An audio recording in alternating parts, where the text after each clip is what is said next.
degmadani Ceelbu ee gobolka Sanaag si rasmi ah uga socda dhismihii cusbitaalka guud ee degmadani Ceelbu ee gobolka Sanaag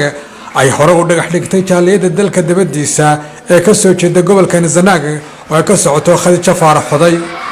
dhismihii cusbitaalkaasi guud ee magaalada Ceelbu ee gobolka Sanaag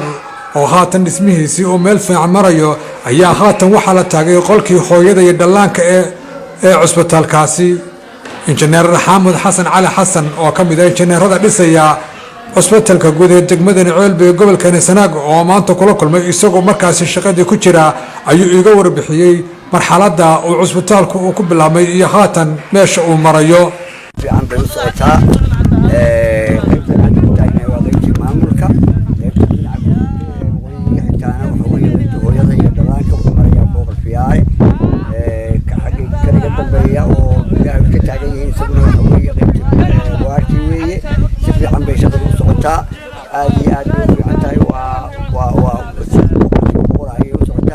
إن شاء الله بسم الله الكريم جمعة هدي لجارنا برشة مقعدة كنول يومي دمامبا وحاي إيمانا يعني ديك أو ديك يعني كلامه هيا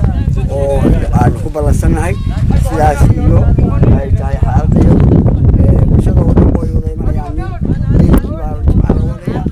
وليك دميانا شغلة وليك لنا شغلة ناس وقتا وشغلة ونسكورنا في